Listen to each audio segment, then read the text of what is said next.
Olá, muito bom dia. Está no ar o programa Mundo Real, programa da Assembleia de Deus Central em Gramacho, uma igreja viva 24 horas, uma igreja que ama você. No programa de hoje nós vamos ouvir uma grande mensagem do nosso reverendo que foi pregada no Templo da Assembleia de Deus, no bairro de Gramacho, e uma igreja que está movendo o mundo. Essa mensagem, ela vai falar o seu coração. Eu queria que você colocasse na sua agenda o dia 31 de dezembro, a partir das 21 horas, o nosso reverendo, pastores e missionários se reúnem no Templo da Assembleia de Deus Central em Gramacho para receber um novo ano das mãos de Deus. E você que quer receber um 2017 diferente, eu quero convidá-lo para participar conosco, no dia 31 de dezembro, o Réveillon com Deus. Eu tenho certeza que vai marcar a sua vida, porque centenas de pessoas têm participado todos os anos e eu digo para você que vale a pena. Você vai ficar com a mensagem do nosso reverendo agora e já já eu volto, porque nós queremos que você faça parte desta família e receba bênçãos prometidas na palavra de Deus para quem crê.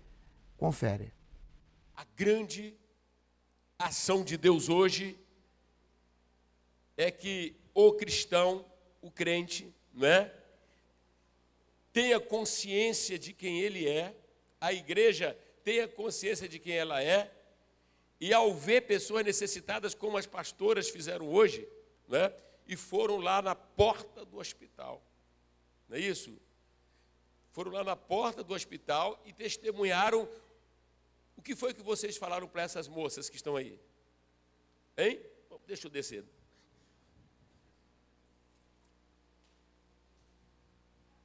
O que foi que vocês falaram? O que foi que ela te falou? Pronto. Ai, meu Deus. Sobre Jesus. Ai, que coisa maravilhosa. Falou sobre Jesus, Como é que você falou com ela? A gente falou justamente dessa passagem que o senhor leu. Essa passagem? Sim, senhor. Porque ela falou que ela era afastada da igreja, e a gente até contou que muitas pessoas até estão na porta do templo, mas ainda não viram a glória de Deus se manifestar. E que ela precisava ter um encontro com Jesus para experimentar Jesus na vida dela, e Ele é aquele que pode salvar e dar vida com abundância. E aí vocês estavam juntas igual Pedro e João? Sim, senhor reverendo, com muita convicção, passando para ela, que se ela viesse nessa noite, ela iria experimentar o poder de Deus na vida delas. E pela fé já está experimentando, que há uma presença e há uma unção. E aí como é que você falou com elas? Que aí, olha só, Cristina, que coisa linda. Aí você falou com quem? Eu nem iria vir, eu convidei minha mãe para poder vir comigo. Cadê a mãe? E minha amiga estava lá, acabou, e veio todo mundo junto. Olha que coisa Deus está fazendo já, Olha que coisa Deus está fazendo já. Aí, olha só, quer dizer, o coxo estava lá, e o coxo representa todos os pecadores, todas as pessoas que têm algum tipo de necessidade. Amém? É ou não é? O coxo estava lá.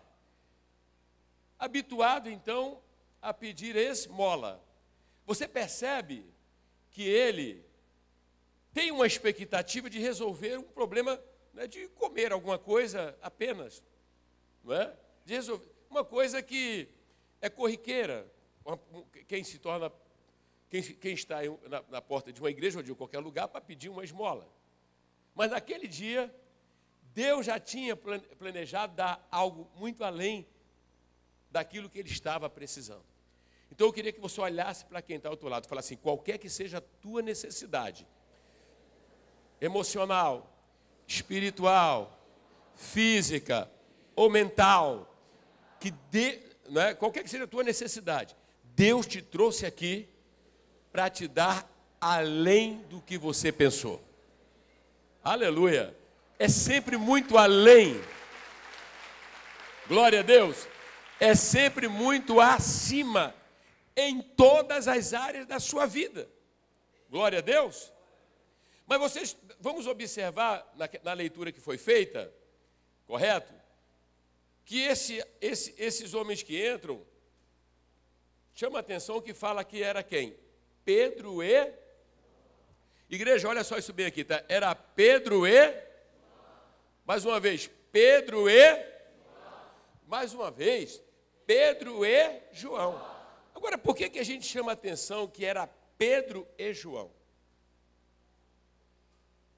O Satanás, ao longo dos séculos, ele tem trabalhado a perversão do Evangelho. É ou não é? Ele quer perverter o Evangelho.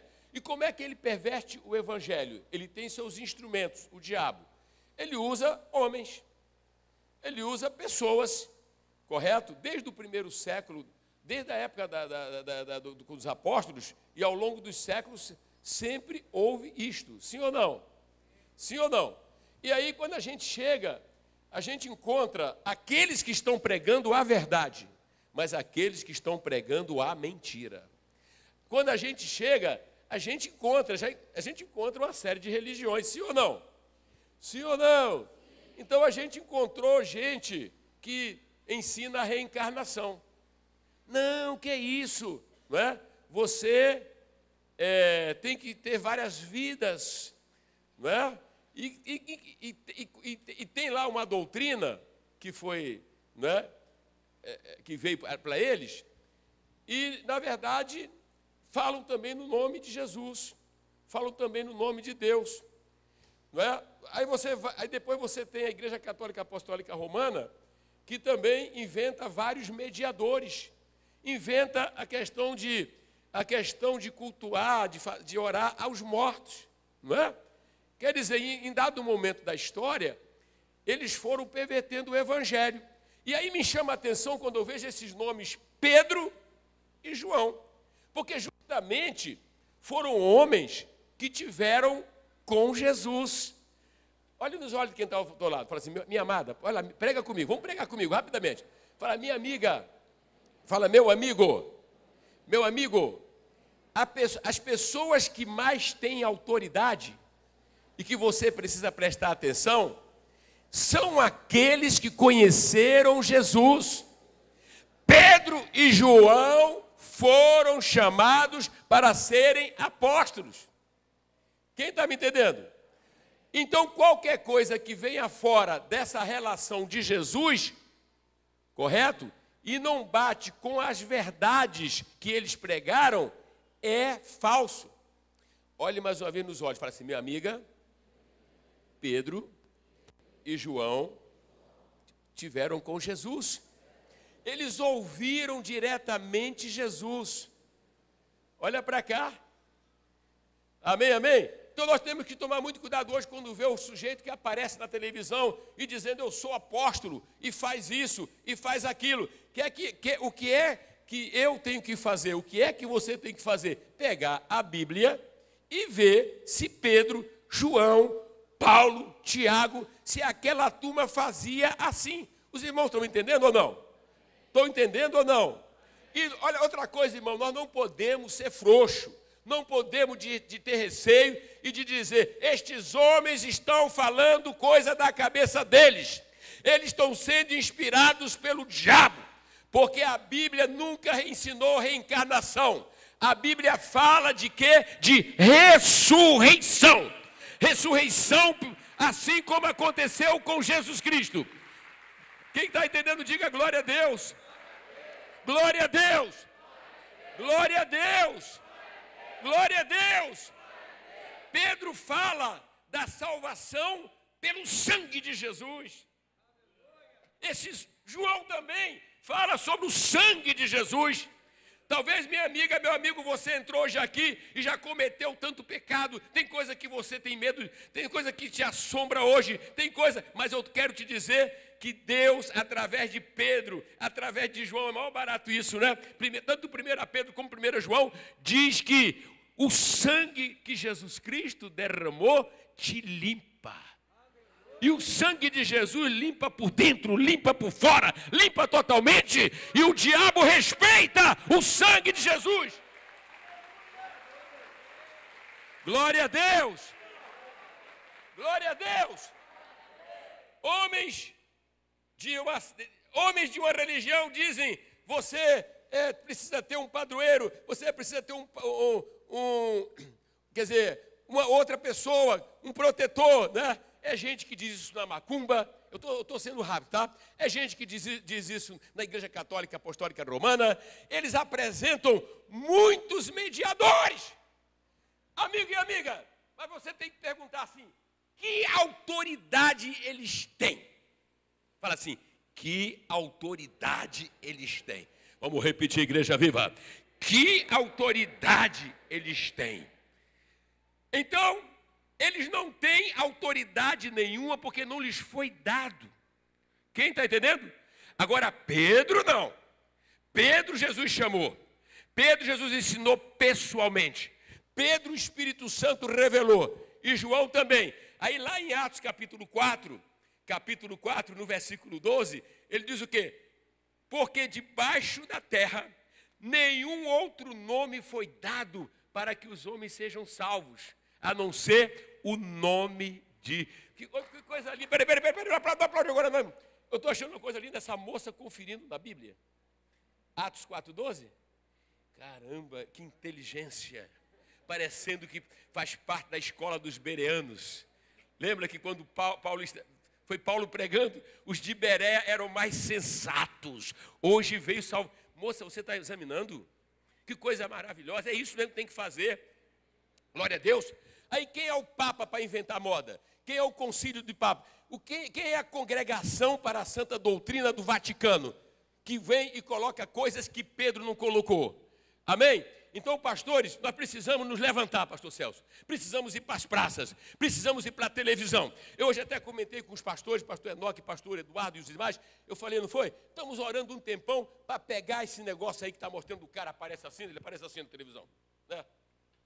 Com a cara de impressionar, né? O pessoal quer impressionar o povo. É verdade. Né, pastor? Parece assim. Aí começa a falar. Aí a vela.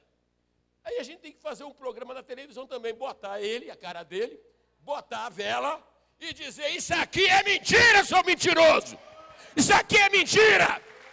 Vai queimar no lago de fogo e enxofre, porque a Bíblia diz que não se pode nem acrescentar, nem diminuir a palavra de Deus.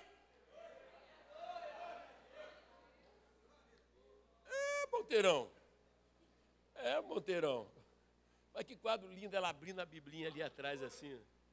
Ela abrindo. É isso que tem que fazer. Essa é a nossa igreja. Essa é a nossa igreja.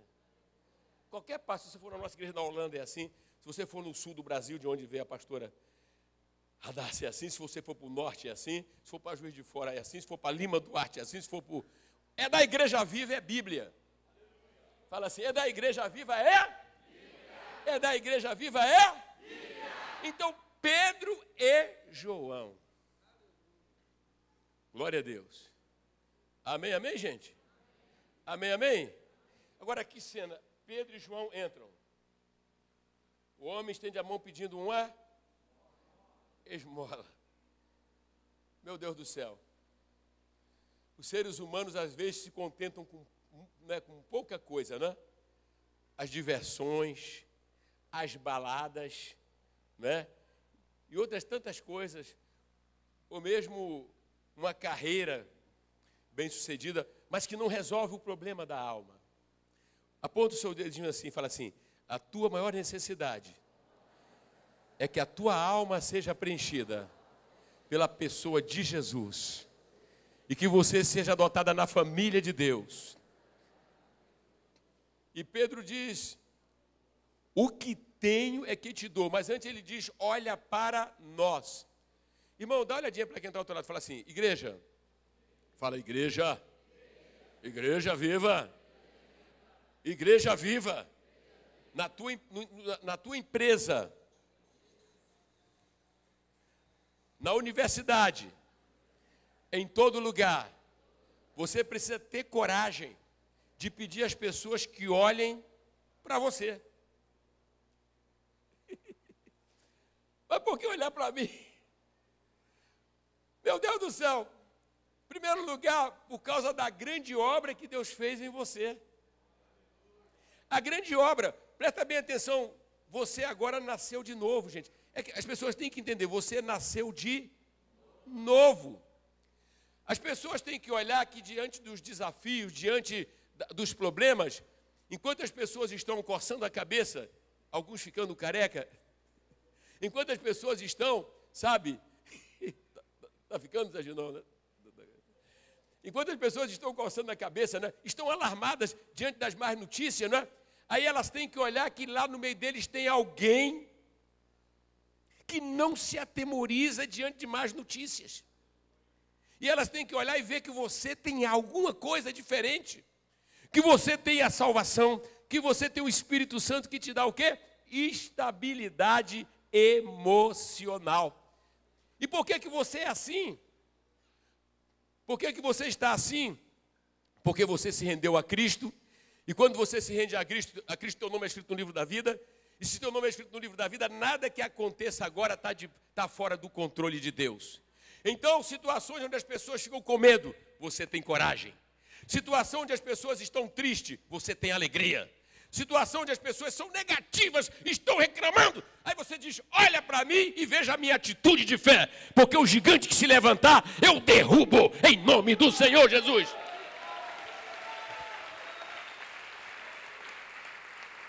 Olha para mim, porque eu sou diferente. Mas você é diferente, mas você tem que ser igual a uma pessoa, como Jesus. Como Jesus. Olha para mim, olha para mim. Olha para mim. Aí a grande pergunta é, o que é que as pessoas estão vendo em você no teu trabalho? O que é que teus filhos estão vendo em você na tua casa? O que é que as pessoas estão vendo em você? A igreja precisa ter coragem de falar para a sociedade, olha para nós.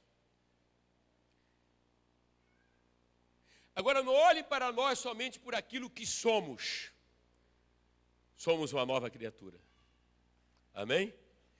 Olhem para nós também por aquilo que nós temos. Pastor Monteiro, Pedro olha para aquele coxo e diz o seguinte, não tenho prata, não tenho ouro, mas o que tenho, que é maior do que tudo isso, eu te dou. Desde domingo, quando eu estive lá em Juiz de Fora, o que eu tenho tem mexido comigo para falar com a igreja. Porque, presta bem atenção, quem crê nas Escrituras de verdade, precisa acreditar que tudo aquilo que Pedro recebeu e teve, João e a igreja, nós também temos. Nós também temos. Pastor, mas tem, como é que eu não sinto? Irmão, isso não é para sentir. Isso é para acreditar. Quem está entendendo? Deixa eu perguntar, Pedro tinha o quê? O que é que Pedro tinha, pastor Enoque? Ele tinha o quê? Pedro tinha o quê? A justificação? Faz conta que o pastor aqui é Pedro. Vai lá, Pedro. Olha esse camarada, ele chega e diz, o que eu tenho, eu te dou. Porque antes de tudo ele tinha o quê? A justificação. Ele tinha sido declarado justo diante de Deus pelo mérito da morte de Jesus. Pedro tinha isso? Tinha ou não, gente? Agora, quem também crê que tem isso quando crê em Jesus? Cadê? Então tem uma atitude de Pedro, gente. Pedro tinha a regeneração e a santificação? Tinha ou não? O que eu tenho? O que eu tenho para oferecer? Pedro tinha isso ou não? Você tem, Ricardo? Claro, sim ou não? Pedro tinha o nome escrito no livro da vida? Quem tem o nome escrito no livro da vida? Pedro tinha o Espírito Santo dentro dele? Quem tem o Espírito Santo dentro? Então estamos empatando com Pedro. Fala assim, nós estamos empatando com Pedro. Sabe um dos problemas que as pessoas sofrem na terra? Quem sabe? Todo mundo sabe, né? Problema de quê? De uma baixa estima em relação a alguém que eles julgam superior. Complexo de inferioridade, é ou não é? Mas Deus convida você a chegar de... Imagine se fosse possível conversar com Pedro, não dá porque ele já está na glória, né? Mas aqui é uma representação, né? Você chegaria diante de Pedro como? Baixinho? Baixinho? Em Cristo da mesma altura. Porque se ele foi chamado, eu também fui. Se ele foi justificado, eu também fui. Ele foi santificado, eu também fui. Ele foi batizado com o Espírito Santo, eu também sou. Ele tem o nome dele escrito no livro da vida, eu também tenho. Não esqueça, dia 31 de dezembro, Réveillon com Deus, a partir das 21 horas, no Templo da Assembleia de Deus Central, em Gramacho. Você que mora no centro do Rio, em Copacabana, na Zona Sul, nós estamos na Barata Ribeiro, número 99. Essa é a Igreja Viva, Assembleia de Deus do Gramacho, uma igreja que está movendo o mundo. Eu vou ficando por aqui. Na semana que vem estamos de volta. E se você quer ligar ou mandar a sua mensagem, nós estamos à sua disposição 24 horas. Que Deus te abençoe. Até semana que vem e até lá. Shalom.